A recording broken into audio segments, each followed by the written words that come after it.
Greetings, friends, and welcome to another episode of The Mistake Zone, your weekly dose of our lives and the mistakes within them. My name is Jaren Wade. Joining me, as always, one of my very best friends in the whole wide world. Hey, Matt. Yo. How are you doing? Yo, I'm doing good. Matt, Mm-hmm. So we're still talking about Kakegurui Twin. Yep. We're putting a bow on it just because this seems to, well, it doesn't seem. It was a 6 episode mini season, more or less. Mm-hmm. But Matt, on the topic of gambling, you called it Hogwarts Legacy delayed until 2023, I believe. I just know it's delayed. Yep. So Marvel Midnight Suns also delayed. Midnight Suns, did Midnight Suns get a hard date? Because I think you were the one who told me Hogwarts is like February something. For Midnight Suns, I think 2023. I'm not really actually 100% sure. I just know that those two games were delayed, I think, within the past 2 weeks. And Matt, I think we all saw that coming for Hogwarts Legacy, but for Marvel Midnight Suns, considering how much demos they've been doing and how much information they've been releasing, I think that was a really surprising delay to me. But Matt, those are video games, and video games are a no-go in the mistake zone right now. So Matt, yo, we're here talking about anime still, Kakegurui Twin, episodes 4, 5, and 6, and I guess this season as a whole. And Matt, before we get into episode 4, I remember last episode I asked you, hey, what was the overall vibe of Kakegurui Twin? And right now when we're recording, I'm fresh off of episode 6. And I totally know where you're coming from, Matt, where I personally felt like this is the start of its own kind of series. Yeah. And will eventually lead into mainline Kakegurui. Matt, I haven't read the manga. Same. I know Twin. I was looking through different manga volumes like the other day, and I did see Twin has its own, but it's something I haven't read, and I'm really curious how far this, at least in terms of anime, how far it can go before it has to lead in proper to Kakegurui. So Matt, just based off of what we watched in the past 6 episodes, how does Twin have legs, and how many mini seasons do you think it has until we have to, wrap it up? I think it has legs. Like, I think it can still like keep going. If I had to guess how many seasons, like if we're going to go with like 6 episode seasons, I think it has maybe 3 or 4 more that it can get out. Oh, really? I guess more towards 3 though. Okay, man, Matt. But I guess we should really get into it. I don't want to say I'm underwhelmed by Kakegurui Twin, but now that all 6 episodes are in the bucket, I think I really wrap back around to what we started last week's episode with, where I really don't like prequels, just because to me it feels like there are so many. There's actually a bigger stakes than you would think for a prequel. We're introduced to Full Bloom, which is essentially another rival organization that would go up against the current student council, something similar to what we have in S2 with the Bammy clan. But the way I feel after episode 6 and this mini season as a whole, there are so many big players. The fact that Mary has her own friendship group that really sticks by her and really helps propel her to be essentially a better person, gives her a reason to keep fighting. The fact that we have an antagonist in Mabumi, and that we have Sachiko, and we also have Makura looming in the background. These are such heavy personalities to not actually exist in some form when we're first introduced to Mary in season 1 of Kakegurui. So by the end of episode 6, by the time credits rolled, I honestly just felt really weird about the whole thing, since it really seems like none of this actually matters, just because it's not properly reflected once we get to season 1 of Kakegurui. But Matt, jumping ahead a little bit, episode 6 ends. How did you feel? I think, like I mentioned last week, that like I was kind of disappointed that because like going in, I didn't realize that like the six episodes weren't going to be a full series. So for it to end, or just a one-off, I guess. Yeah, or just as a one-off, like so for it to end, kind of like the way it did with I guess Mary kind of getting set up for what she's going to do, I guess next mini season, kind of left me feeling a little bit bad, just because like I wanted to see this end and see how Mary becomes like what she is at the start of season 1. But like overall as a mini series itself, like looking back now, I'm kind of okay with it, but like right off the rip of like 6, I was kind of bummed at how it ended. Matt, I think this will be an unfair question, but now that episode 6, once again, the miniseries is done, do you want to see more Twin, or are you just ready for season 3 of Kakegurui? I want to see more Kakegurui, mainline Kakegurui, but like I wouldn't be against seeing more Twin, just because I generally like Mary as a character, so to like see what her prequel arc fully is gonna be like would be nice. But Kakegurui season 3 is probably where I would have to like put my vote if I had to. Honestly, Matt, I really do like Mary as a character, and I think throughout season 2 or XX, Mary really carried the episodes that she was in, and this is why I feel like I'm being cheated in a way, where I understand this is to really give Mary her backstory, to give her, convictions, her purpose. But at the same time, I feel currently in season 2 of Kakegurui, we're just seeing the start of that again, where Mary's sort of rediscovering who she is, what her purpose is, and what her goal is ultimately at an academy. I think my biggest fear about season 3 is that all of a sudden, now that we have Twin, we're just going to see a bunch of Twin references that to me will feel kind of shoehorned in, unless they somehow manage to massage it in really properly. But again, the fact that nothing really seems to be mentioned in seasons 1 and 2 make me really bummed, and I feel like I can't say that enough, because ultimately that's what's really detracting me and really stopping me from fully loving Twin.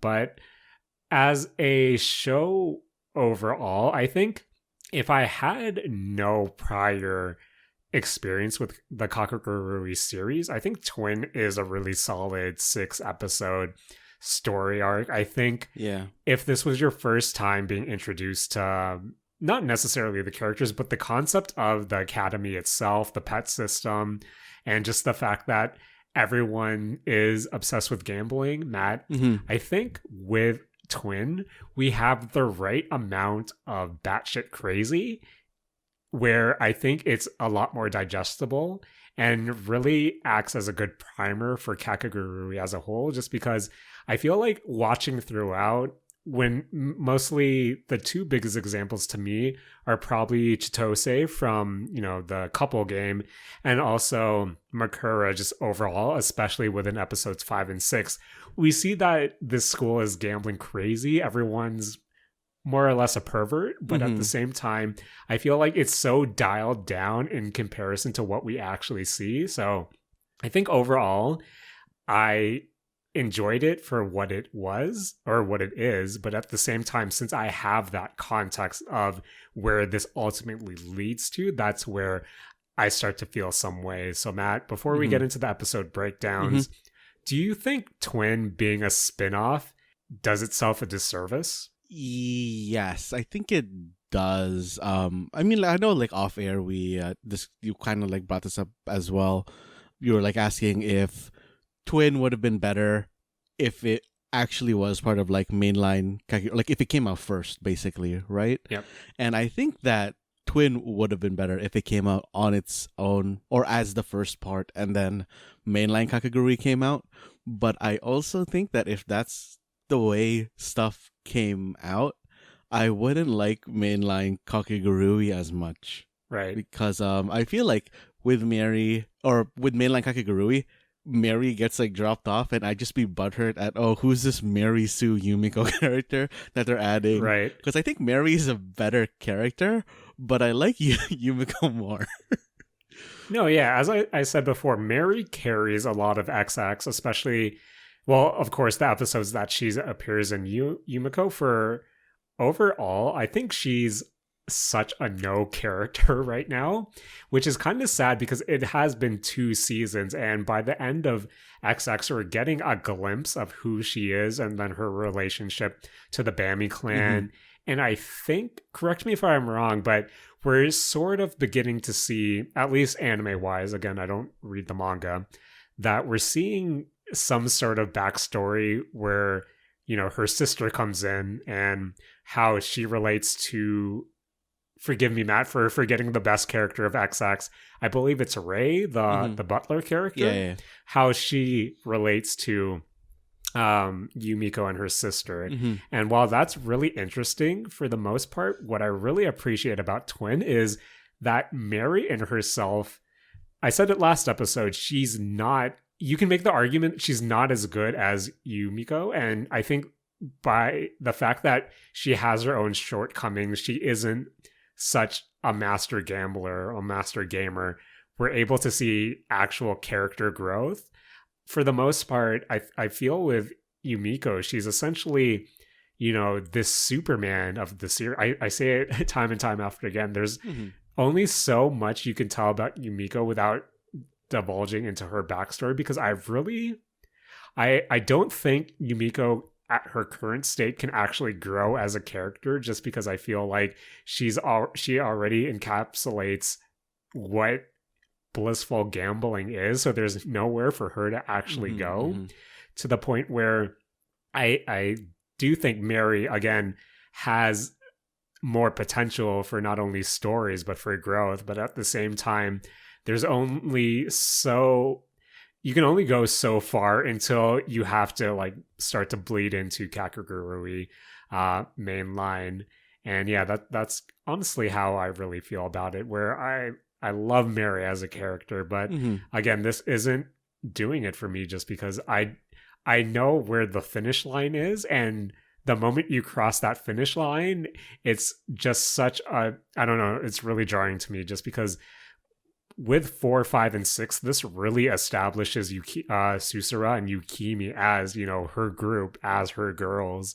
And of course, we know that Susura adores Mary. She finds her Prince Charming, and yet for her not to actually appear, I think there is a morbid curiosity to see where these characters end up, how they essentially disappear from not only the student council, but from the school altogether. And that's where it kind of gets to me, because again, unless they start shoehorning twin stuff into season 3, I feel like this is all for nothing.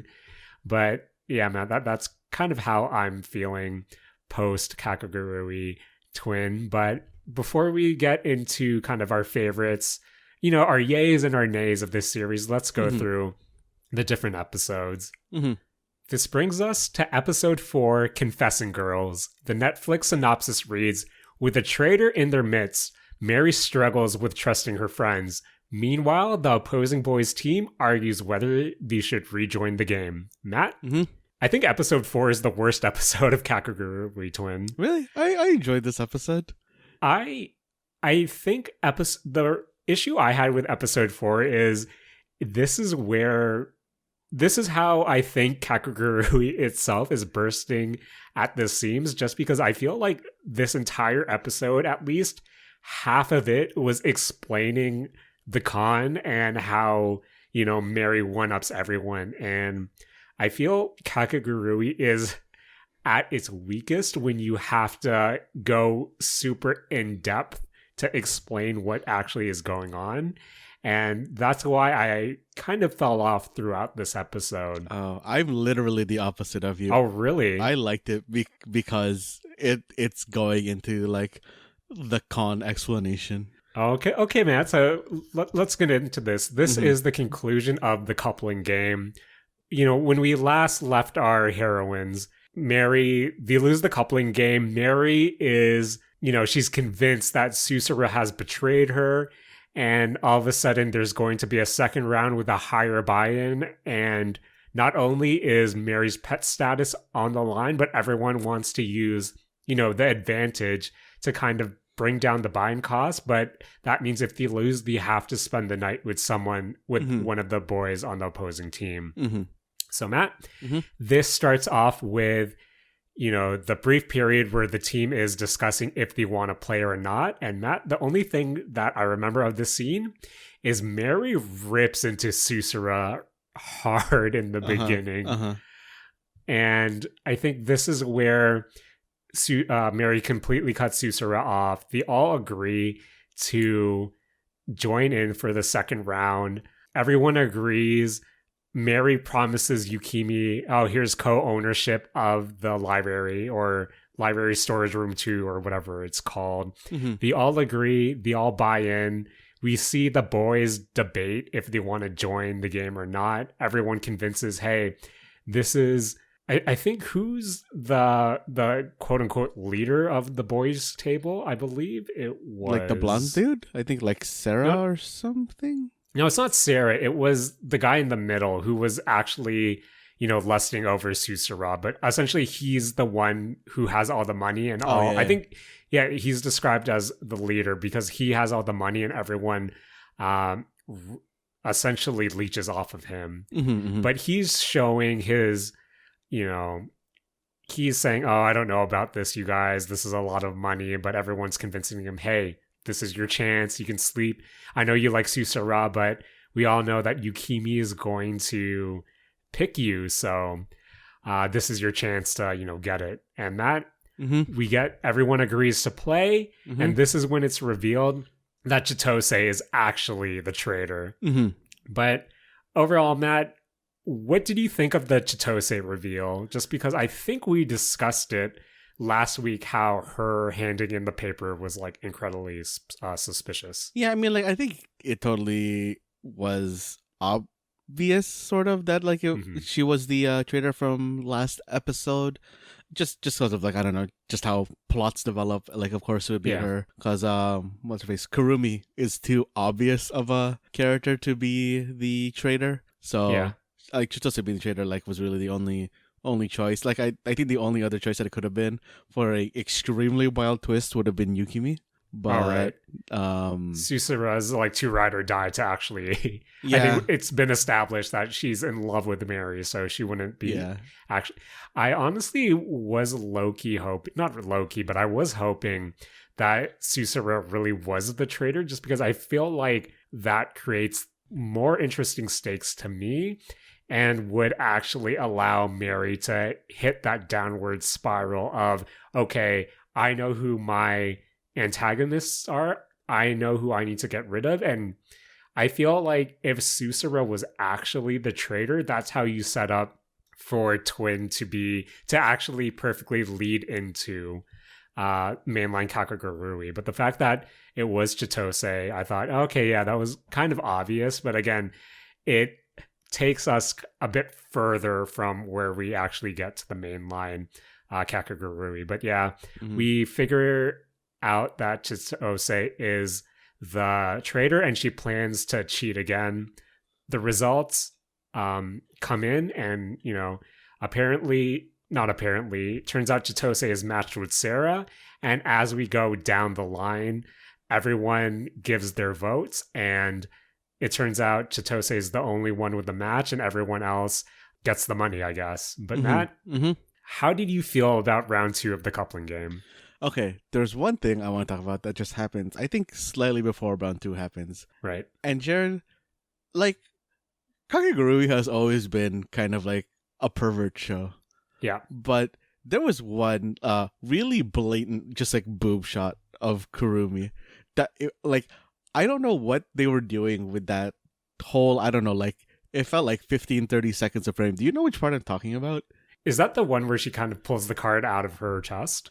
Sort of, yeah. Like, she pulls out of her chest, and then it kind of just, like, stays on that frame for, like, way, way too long while she's, like, giving an explanation for something, which I thought was wild. But But like going back to like the dating game, I think that more behind the scenes talk for like I guess Mistake Zone. You were talking about like a strategy of everybody just voting for the same person. Right. To me. And I also had that thought during like when I was watching episode 3 and 4, and I still never really understood why that wasn't a valid strategy. If you just want to like split the money, I don't know if you ended up figuring it out why that wasn't a good strategy or not. See, this is where I'm also confused, and probably if we scrub through the episodes again, we can find the answer. But I initially thought that if you were to vote, or if one boy got 2 votes, then that would negate the votes and the girls would still lose. But at the same time, but that doesn't make sense either, because the game ends with Susura and Mary both picking the same guy, unless I understood that part wrong. It's either because Mary says at the end, oh, you're actually popular because I also picked you, but that also doesn't make sense and goes against why the strategy of, like, with this game, it is all about social manipulation, where you want to get the other team to select a particular person. But if that was the case, wouldn't you try to get one of the boys to, you know, obviously pick one girl and then all girls go all in on one boy? At the same time, that runs the risk of, okay, if that boy picks one of the girls, then of course they lose. But at the same time, I think maybe the mindset was they wanted to make sure everyone didn't get chosen, but at the same time they were trying to backstep Chitose. So that's a long-winded way of me saying I legit don't understand why that's not a valid strategy, other than the fact that if you all go into one guy, there's a chance that that one guy picks one. Actually, I think I might have realized what the rule is. I think if the guy picks a girl correctly, anybody else who picks him loses, which is why Mary and Susura didn't get like a penalty, because they picked a guy who didn't pick either of them. Okay. Right. Okay, that makes sense. But yeah, Matt, so it's revealed that Mary had a plan all along. She figured out that Chitose was the traitor because apparently Susura cried a lot, and she thought, oh, wait, you're not the traitor. That means Chitose is, just because she's the one who handed in the paper slip. And I think Chitose's con for them to lose round 1 was actually a good, I think that was a good con, just because she's the one who manipulated the order, and she made sure that everyone seated was going to be who the boys had to choose, which I think really made sense. But Matt, I think at this moment when they revealed that Makura was asking the next girl to confess, but just saying next instead of directly, calling out their name, I think now that we have all 6 episodes behind us, to me that makes me think, I don't think there's been a dealer that hasn't been aware that some sort of cheating was going on. Is that just me? But I'm pretty sure.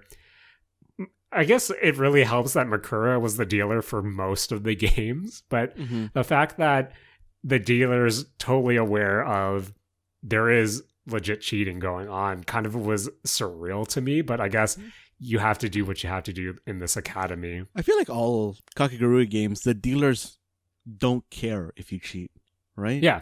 Like they wouldn't call you out on it or anything. No, Mabumi straight up says when he's the dealer in episode 6 that there's nothing in the rules that says cheating is not allowed. And really, I think the first half of episode 6 revolves around the fact that good gamblers know how to get away with cheating. So I think that was just kind of surreal to me at episode 4. But Matt, what do you think about Mary's plan and how it, honestly, to me, Mary's plan... So essentially Mary's plan was she knew Chitose was cheating, but she didn't know what Karumi was going to do. Mm-hmm. She hinted once again to Yakimi what she wanted to do with the piece of paper that she handed her earlier in the episode. Yeah. And once again, she fully said, I really didn't know what Susuro was going to do. I just had to trust her. Mm-hmm. What do you think of Mary winning this game, essentially based on friendship and pure luck? I think that is so like anime on brand of winning through the power of like friendship and mistrust, I guess, in the case of Karumi. But like, I don't know, I also think that like just all the luck falling into place is also like very Kakegurui. The logic loops that they jump through were logic loops that I could like get behind. Yeah, I think at this point, this is what we kind of come to expect from Kakegurui as a whole, where 9 times out of 10, the protagonist will come out on top. Yeah. And it just takes such a roundabout way where, again, Matt, I can't help but roll my eyes where, yeah, this is Kakegurui, but at the same time, it's so convoluted where I really can't take it that seriously. That's the best part, Jared. But yeah, I don't know, Matt. The answer just, it all boils down to the heart of friendship, Matt. Jared. And I don't know if that's good writing, but I don't know, Matt. I just don't know. Jared, the anime writing behind like all the reveals being so convoluted is, I think, like part of Kakegurui's like essence. Like just I never actually noticed it in the, I guess, like in episodes 1, 2, and 3, but I definitely noticed how much the, I guess, reveal music was playing during Mary's reveal. Like it just has such a like end of a Phoenix Wright case, or a what's the one with the black and white bear? Oh, Danganronpa? Yeah, or like the reveal in like Danganronpa. Like Kakegurui has always given me that sort of feeling whenever it's into its convoluted ass, like, hey, here was my trick against your trick, like sort of parts. I wish I could extract the same glee you get out of this, Matt, because watching episode 4 of Kakegurui Twin just reminded me about probably the worst part of Persona 5, where there's this big like heist, and all of a sudden, hey, here's how we tricked the antagonist. So it comes like there's a almost hour and a half information dump of, hey, this is how our con happened and how we're so smart. And then when you finally get control, you can talk to one of the characters and be like, hey, that was a lot to take in and digest. If you want me to break it down for you again, just come talk to me. And that's the same feeling I get with Kakegurui, where if you're spending so much time explaining what just happened, I don't think that's good writing. I think it's just too convoluted for me. I will give you, Matt, the music is hype, where even though I'm rolling my eyes, not gonna lie, I'll still get the goosebumps of, yeah, that's a good reveal. It's not a good reveal, but that's a good production of a reveal. But yeah, Matt, the couple game ends. Chitose has to... No, I don't think Chitose used an advantage. But the trio, they win. Friendship is made. Karumi goes off to call Mabumi and say, hey, Mary's the one. You should look into this girl.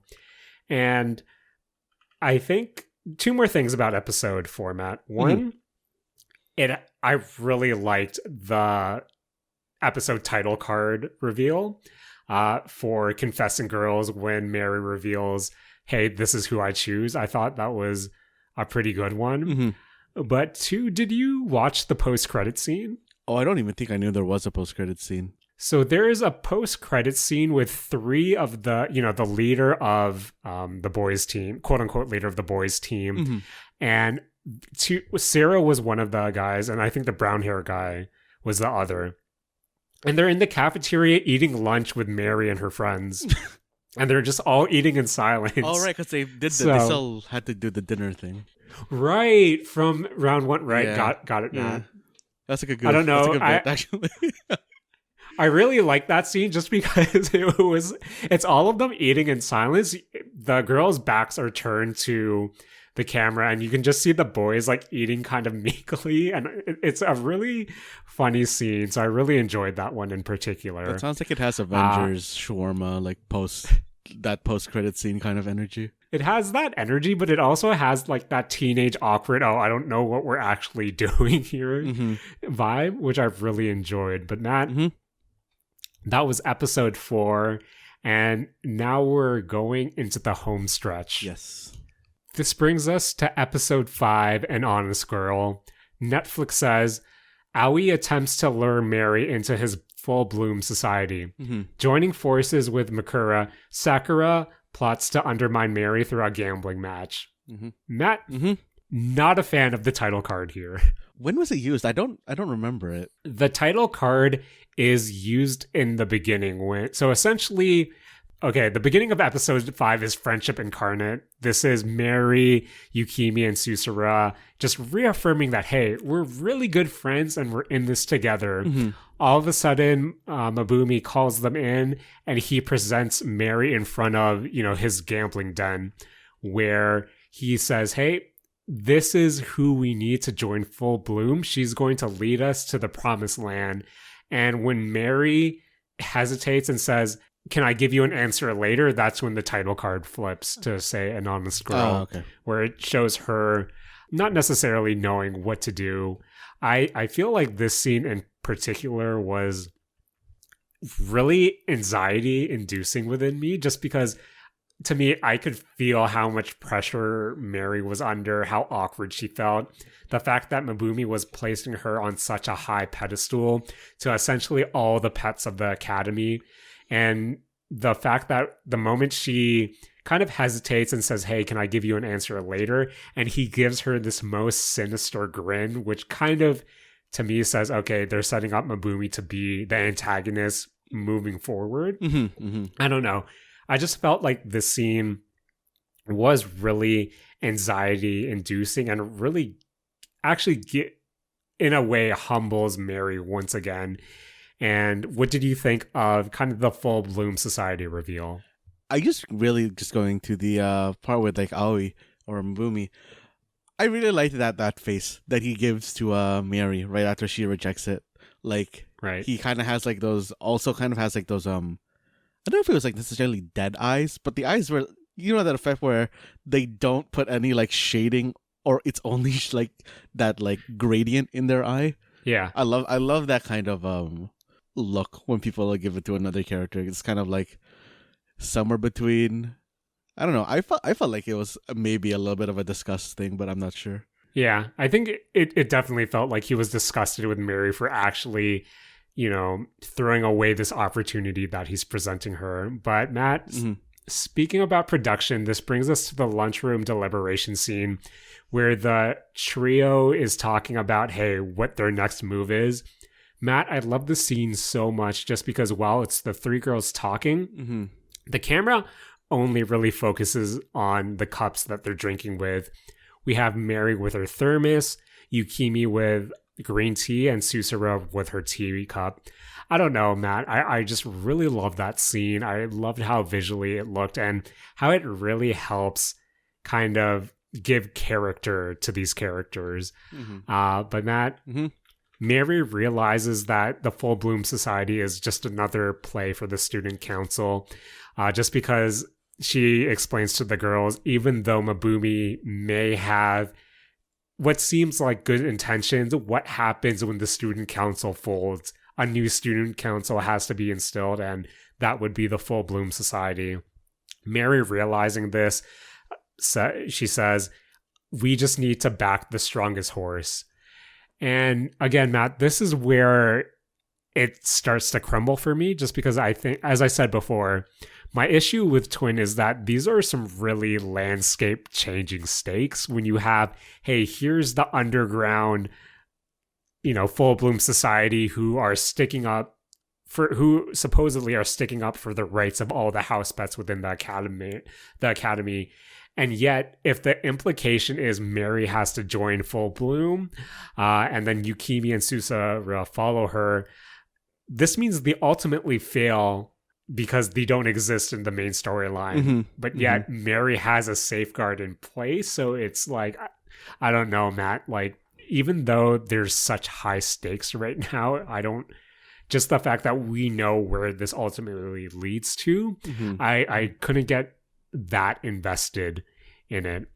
But Matt, it's revealed that Sakura, who is the current head of the beautification committee, who again doesn't exist in mainline, and Mandari takes over her role at some point, she's in an arranged marriage with Mabumi, and we also see that there's some shady dealings going on between Sakura and Makura, which also leads me to believe, is Makura the actual antagonist of this whole thing, or is she just like really obsessed with Mary taking her spot? But this leads us into the game for episode 5, where Mary gets a letter in her shoe locker. She says she needs to do a final exam to see if she's worthy enough to join Full Bloom. And she's taken to, I believe this was the Full Bloom not necessarily the Full Bloom clubhouse, but it's kind of the building where all the different clubs reside in. And when they get inside, it's surprise, we see that Sachiko appears once again to be essentially the dealer of the game. And the game in itself is Treasure Hunt, where there is a treasure hidden within the 4 floors of this basically club building.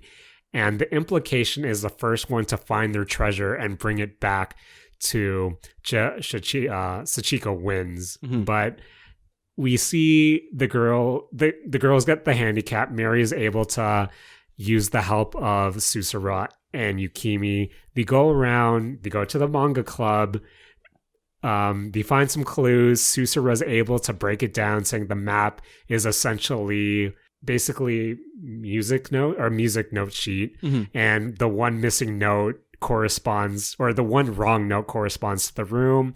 They find the treasure, bring it back to Sachiko, only to find that Sakura also has a box, and it's revealed that the real game begins now. Matt, what did you think of Treasure Hunt? I thought it was like a very, to be honest, kind of uneventful game, but I think that's mostly just because it doesn't have a lot of, I guess, Team A and Team B interaction. Right. But like I thought the reveal for what the trick was like pretty interesting. I think overall this was, again, peek behind the curtains, Matt, you said it, this was mostly a setup episode for episode 6. And again, even though this really sets up the stakes of the Full Bloom Society, the moment the episode ends and it's revealed that, hey, we got to gamble once again, there was nothing really, I think, meaningful that happens. The only reason I put this above episode 4 is just because it was less obnoxious to me. But Matt, as a fan of, hey, I love the reveals, I love the cons, even though the sheets thing was really cool, again, I feel like it was just really tame, especially coming off of episode 4. Like, I think for me, this was definitely my weakest episode of the 6. Right. Like, not that it was bad, it was just, I thought, the most uneventful. Right. And I think that the highs of this episode come in the beginning, but yeah, as the episode comes on, like, goes through, all it really does is reaffirm how good of a team, I guess, Yumiko, Susura, and Yukimi are. And it really does kind of set up Sakura herself as a character. This brings us to episode 6, the finale of Kakegurui Twin, A Resisting Girl. Netflix says, Sakura and Mary brace themselves for the final game. In desperation, Mary asks her friends for help, using whatever means necessary to win. Matt, it's revealed that the treasure between... Well, I guess this was revealed at the end of episode 5, but Sakura says that the treasure that they were meant to find means nothing. This was merely a game for Sachiko to watch. And it's revealed that, again, Sakura and Mary have to do one final gamble. They're brought back into the academy proper, and Mabumi is the dealer for the next game. What's on the line is essentially if Mary is to join Full Bloom or not. And I guess like the stakes still continue on from the treasure hunt game, but now this is where it matters. The name of the game is Dice Mim. Mm-hmm. Dice Mim? Dice Nim. Dice Nim. Hey, Matt. Mm-hmm. Gotta say it every episode. I still can't talk properly. Nope. But anyway, Mm-hmm. we get to this final game, a showdown between Sakura and Mary, with Mabumi as the dealer. And of course, you have Sachiko and Makura watching on from the background. Matt, Mm-hmm. when I think about episode 6, the one thing that comes to mind is how kind of deranged Makura is, just her absolute hatred for Mary and the fact that she doesn't want Sachiko to pay her any mind, let alone punish her in any way, just because that's all reserved for Makura. Mm-hmm. And I think that type of flavor text really helped the episode and actually gave it more character, just because I feel like without Sachiko and Makura, it's, I wouldn't say like worse, but at the same time, I feel like their presence there makes it a lot more easier to swallow, just because I feel like the stakes of if Mary should join Full Bloom or not doesn't necessarily have a big impact to me, just because Mary was so wishy-washy about it in the beginning. I don't know if you felt the same way, but honestly, I think the stakes of her, if she can join or not, really didn't do it for me. And I just wanted to get your thoughts on that. Yeah, I thought that was a really stupid, like, I guess, stake for the game. Because from what I understand, Mary doesn't actually gain anything. Mary only loses, right? Yeah. Yeah. Just because she's already shown to be so hesitant to, join the Full Bloom Society fully. Mm-hmm. Yet, if she loses, then that's just one thing off her plate. Yeah. And going ahead just a bit, we know like what the repercussions of Mary not joining Full Bloom are, but the fact that her joining Full Bloom, her having to earn her way into Full Bloom, I feel like makes less sense from a story perspective, because if she loses, I don't think there's any, animosity in that situation for Mary, where, let's just cut to the chase. At the end, Mary, of course, wins. She fully denounces Full Bloom, and I think the final scene is Mabumi telling Sachiko that, hey, I need Mary to join Full Bloom, and if she does it, I'm going to make her pay.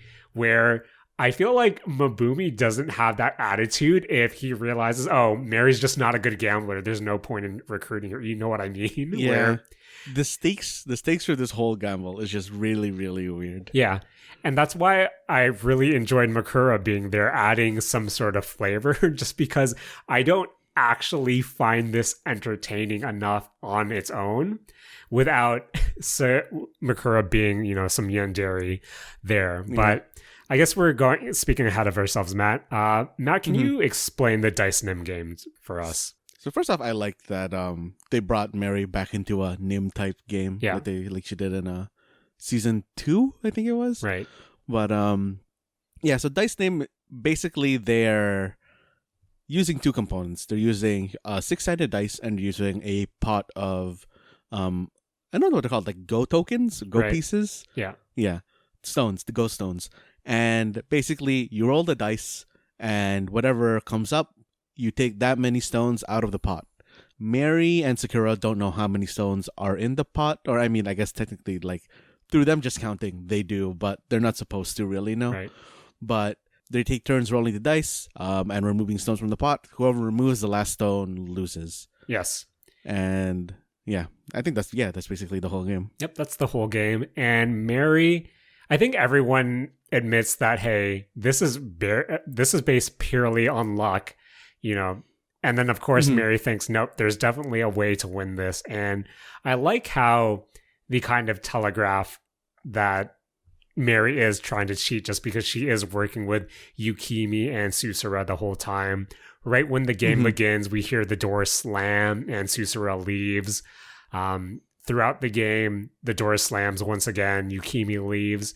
And the plan that Mary formulates is that and of course Sakura explains this, where they know how much or how many stones are within the bowl. They're counting how many get taken out, and Mary has loaded dice hidden within her sleeves. Jaren, the loaded dice in the sleeve, I think, was the wildest thing that I've seen this whole season. Matt, are we getting ahead of ourselves? Yeah, maybe a little. So yeah, but that's essentially the cheat of the game, where Mary's counting the stones. She's having distractions. She's changing the dice to roll in her favor, where Sakura herself will draw the last stone. But Sakura, as we saw with her game with Midori in episode 2, she catches on to Mary. She actually takes one stone from the bowl in the beginning, making Mary think she hasn't won when really she throws her loaded dice to pick up the last stone. There's this big altercation where Sakura lays out the whole plan. I think Makura's in the background just rejoicing, and everyone sees how bad of a gambler Mary is. I think the criticism, once again, this is where Mabumi says there's nothing against the rules saying you can cheat, but you have to get away with the cheat. That's what makes you a good gambler. And Matt, I love the "Hey, Mary's a cheater" scene reveal a lot, just because of one. I love when, again, our protagonists lose just because we're I know I'm not getting to the second half of the episode, but at least for the first half of the episode, it actually makes you feel like, oh, Mary isn't as good as Yumiko. Everyone is overestimating Mary. And the fact that when she crashes hard. She has tunnel vision. She refuses to look at her surroundings. I love how this whole scene of Sakura calling out Mary just makes her look foolish and makes her look like a two-bit gambler. But Matt, what did you think of Mary's cheat reveal? I really liked the whole, I guess, like, reveal for this game. Like, I was expecting, because I think the cheat part for when Suzura and Yukimi are leaving the room, I thought that's like a very obvious cheat. Yeah. And I was really wondering what Sakura's counter to the cheat was. And then her finding out, she drops a line that I thought like was really good. When she's talking to Mary, where she basically just says, like, you being, I guess, like, knowing that, like, Mary was gonna cheat made it easier for her to cheat. Like, knowing that, that Mary's definitely gonna try to make me pick the last one. So when, like, even before anything happened, she just takes one rock out while she's pretending to examine all the stones for, like, I don't know, defects or whatever it was. Yeah. And to know that just, like, from the start, like, oh, Mary is really just screwing herself by not playing, I guess, fair, was like a good reveal. And, like, I don't know, everybody dropping all those lines on just kicking Mary when she's down. We're all like really good to me too. I was actually surprised that Mary was legitimately shocked by her loss. I guess going into her loss, I thought that she was expecting to lose and it was all some kind of ploy, which I guess it does end up being that way. Like I was saying earlier though, Jaren, just having 2 loaded dice just with her was... It's not even two sets of loaded dice. Yeah, you mean, no, right? no. She actually had I think had 6 loaded dice, 1 for each value. I think that was like the wildest shit. Like I thought her pulling out the lip balm in episode 1 for her down up thing was already kind of wild, but for her to just have a set of matching loaded dice was, just in case, was a bit too anime for me, because like she should have had to have those before she ever knew she was gonna play a dice game.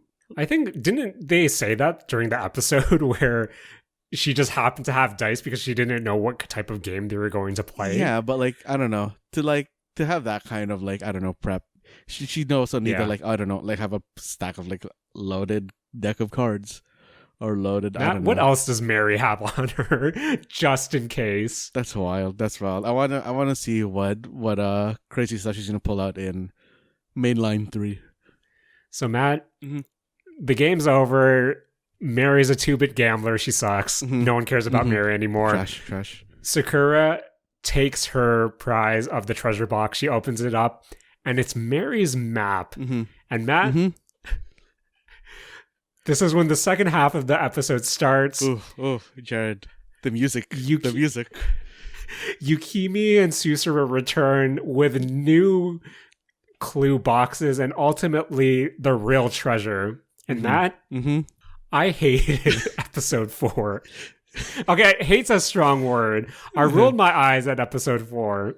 Matt, for them to kick Mary when she was down, for Mary to hit rock bottom yet again in this series, and to be kicked so much when she was down, I couldn't help but roll my eyes once again when all of a sudden Mary was like, hey, I lost, but did I lose? And reveal that she won the whole time. Or she knew something was up the whole time, where it was actually Sakura who was short-sighted. And the fact that the treasure chest game was, to the credit, this was something that was in the back of my mind, not to make me think, not for me to boast to say how smart I am, but they did emphasize in episode 5 that the club building was 4 stories. And I think the implication was that everyone only searched 1 floor each. And that's kind of what they said, that everyone searched the first floor because everyone found a treasure, when in reality,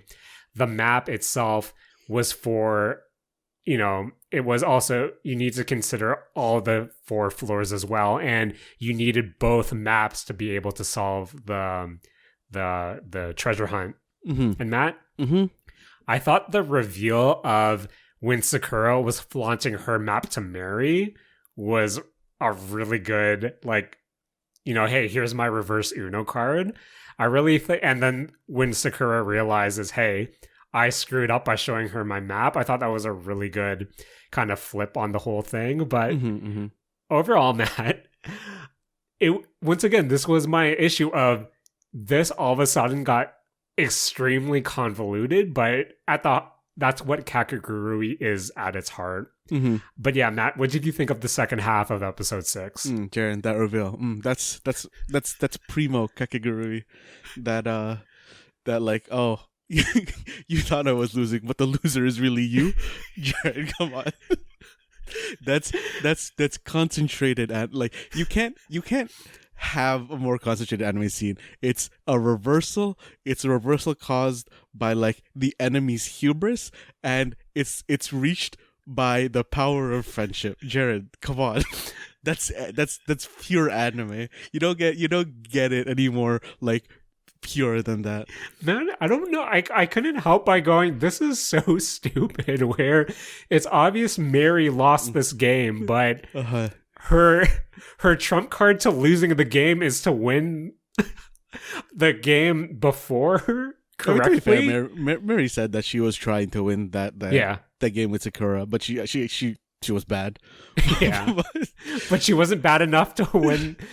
Oh man, Matt, if there's one thing I like about the convoluted reveals, it's the fact that you know the I've been gotten eyes. It's you know what eyes I'm talking about, where it zooms in on the person's eyes and all of a sudden it gets really veiny. Yep, and then you can see all of their individual teeth. Oh. Yep. Oh, so good. And then Matt, it's revealed that Mary wins. She opens up the real treasure box. It's a collar, much to Makura's grin. Not grin, but yeah, chagrin. Much to dismay. And Matt, I really love Makura freaking out and saying, I need to destroy that collar, just because she's a big pervert herself. But overall, Matt, it's revealed that Mary and her team win. We get another scene of Susura, reconfirming her love for Mary, and then we get the scene at the end of Mabumi and Sachiko talking about, hey, what are you going to do now? Oh, sorry, I'm speaking ahead of myself. So after Mary is revealed to be the winner, Mabumi asks, hey, we would love to get you to join Full Bloom. And Sakura says, yeah, I would like that too. Mabumi's like, what are you talking about? You're kicked out of Full Bloom because you're a loser. All of a sudden, he starts piling on Sakura. Sakura asks, hey, is our arranged marriage also being canceled? Mabumi saying, no, I'm not stupid. If our families combined, that would be the biggest advantage ever. We see Sakura in tears. And once again, Mabumi offers his hand out to get Mary to join. She slaps his hand. We get the resisting girl title flip, which I thought was really good, saying, hey, you're a dirtbag boy. I'm not joining Full Bloom. I have my own group. Let's go, girls. And then, yeah, that's the reveal. Mary is at it again with her gambling den. Susura is still deeply in love with Mary. And yeah, this is where Mabumi says, hey, she's going to join Full Bloom or she's going to pay. And Matt, that's the end of Kakegurui Twin. And I don't know what else to say other than, man, that Mabumi really makes you not like him by the end of episode 6. Dude, he was like hardcore being like a dick to Sakura at the end of that. Like I did not I don't know, I expected him to be like angry. I didn't expect him to go off like that. And rightfully so for Mary to say, hey, why would I join you when Sakura admits that Mabumi sees so much promise in her, and then all of a sudden she was thrown away just like that, only to be used as a marriage bargaining chip for their families to be even more powerful. So I'm not really sure. Of course, Mary's like, no, why would I put myself in like that situation to be thrown out the moment that I lose as well? But yeah, Matt, that's the end of Kakegurui Twin, at least what seems like to me a season 1. I can definitely see at least a season 2, but as you said, this could go on way longer. But Matt, any closing thoughts of episode 6? And I guess before we get into kind of our favorites of the series or the season, just closing thoughts now that everything's wrapped up. Yeah, I thought episode 6 was like a good episode. It had like, I don't know, 2 reveals. I don't know. I think just like the 2 games, the concept behind like what the trick behind the games were like both like good, and like I enjoyed it. Like I thought 6 was like a good app. It was good, but again, it didn't give me that sense of closure that I was hoping for. I think I was just being selfish where I was hoping this would directly lead into mainline, but again, we're still that's the same for me. Yeah, we're still here. I don't know. I'm really curious to see if they just continue with Twin, which I think they are at this point. I don't know officially, but just the way it ends with like that cliffhanger of Mabumi really setting him up to be the new antagonist.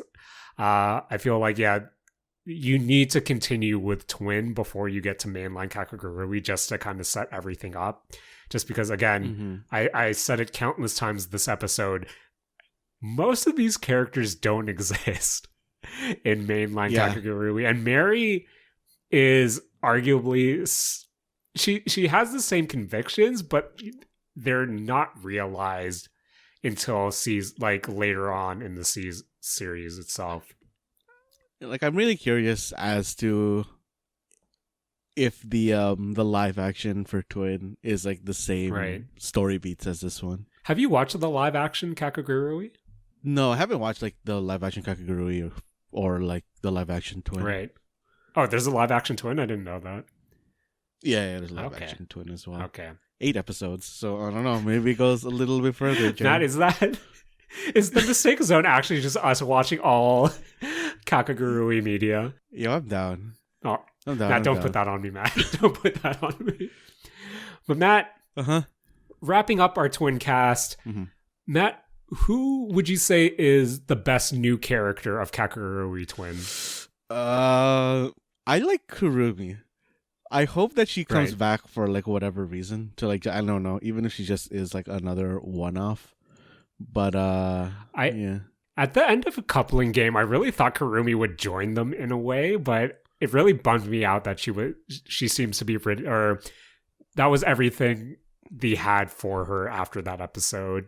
I think it's implied that she's at least connected to the Full Bloom Society with her call to Mabumi, but yeah, I was kind of bummed that she doesn't appear the rest of the season, but I would hope that she comes back. I hope she kind of fills a role similar to what's her face? Midari, like that Midari fills in like mainline Kakegurui.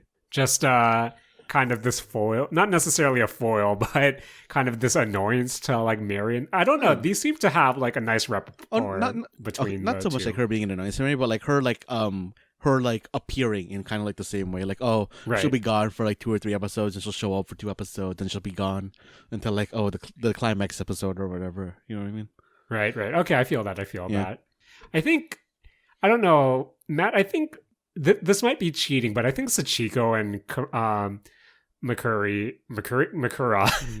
I think those two paired together are like my 2 favorite like new characters, and I'd argue they're my favorite characters overall in Twin as a whole. Just because I feel like Sachiko is she reminds me a lot of the president of I guess the student council in mainline Kakegurui, where to me Sachiko just wants to, well, one, she's a pervert, and like she wants to dominate Mary at some point. But other than that, I feel like she's only there to kind of witness chaos until she gets what she wants, which is ultimately Mary, where she knows about the Full Bloom Society. She's part of the student council. She fully admits in episode 5, I'm just neutral. I'm just here to experience everything. But at the same time, she seems like to be this antagonistic character towards Mary, but at the same time it feels like she's not actually the main villain, where she appears everywhere, much to the annoyance of Mary. But for the most part, it kind of feels like she's only there to throw off Mary, just to watch her slip, and the moment she slips, she's there to catch her. And I think her presence of just being this, you know, embodiment of chaos within Kakegurui is something I enjoy. And then we're paired with Makura, where, you know, she's the yandere character. She wants Sachiko all to herself, and the fact that she has this rival in Mary, where, Matt, you probably know this, but one of my favorite anime tropes is character A thinks character B is the rival, and character B barely thinks about character A. And I feel like that's the dynamic. It's like a less extreme version of the relationship between Midori and Yumiko to me.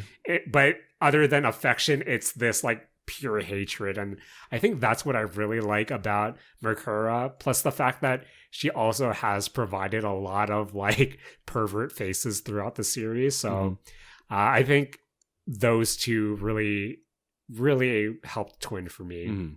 But Matt, yes, what do you think? Who do you think was the worst character of Kakegurui Twin? I thought it was I don't know if it's necessarily the worst, but like I didn't really see too much of a point to Yukimi. Yeah. I know. So we had our thoughts about Susura, like when we first started talking about Kakegurui Twin, but Susura to me is the plot device. She is the reason why the plot really moves forward, and you need the sidekick character. To me, Yukimi seems like, oh, we need a third person to cheat sometimes, and you're that character. Where I think it's telling at the end of episode 6 when, you know, even though they reaffirm their friendship, the episode sort of ends at like with the end of a school day where where Mary and Susura wave Yukimi off, and then it's essentially Mary and Susura walking home together. And I think that's really telling of how the series itself views Yukimi, where she's useful when she's needed, but in reality, this show centers around Mary and to an extension Susura, where, yeah, I don't know, Yukimi is hesitant, but at the same time, I feel like she doesn't necessarily add too much to the team dynamic, only when you need a third person. Yeah, I kind of feel the same. So Matt, 2 more. What was your favorite game of Kakegurui Twin? I think my favorite game was Dice Nim. Like, just the simplicity of that game. Like, it was definitely the worst as far as gambling itself goes, but just the simplicity of that game, and it also just being a callback, I guess, We'll call forward, I don't know, depending on how you want to do this, like time thing to season 2's like the game that Mary did in season 2. Right. I thought that was a good goof. Yeah, I think that overall was my favorite just because, and honestly, any game where Mary kind of eats shit is like my favorite. Just because I feel like these are the games where Mary, I like the fact that Mary's able to lose, whether it be this game or the one, I guess, episode 1, that dice game as well, where Mary initially loses. I feel like those were my favorite, just from a purely storytelling perspective and character growth one, where this is how we get to see a vulnerable Mary, and that's so, welcoming to see when compared to, say, Miko and her kind of superpowers. But Matt, your favorite episode title card drop? Oh, it has. I think it's Traitorous Girl. Like, yeah, it has to be Traitorous Girl. Yeah, I think that just the amount of despair coming from Mary and like just the implications of where the story can go.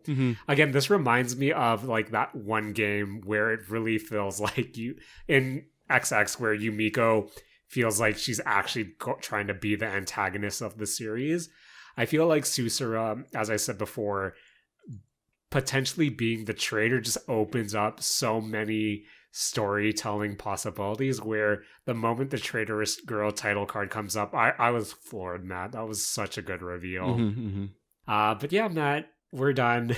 Are we, Jared? Matt? Jared, I gotta tell you, I'm looking at a Kakegurui Twin on IMDb. Yeah. And it has an IMDb rating of 6.6 out of 10, Jared. Okay. I'm looking at the live-action Kakegurui Twin, and it has an IMDb rating of 7.1 out of 10. So you're saying we're missing out on 0.5 production or some sort of storytelling? I mean, I'm just saying, Jared. The only other, like, between all the other Kakegurui live actions and, like, Kakegurui mainline anime, the only one that beats it is original season Kakegurui at 7.2, Jared. I mean, if the numbers aren't lying, Jared, Kakegurui Twin live action might be dope.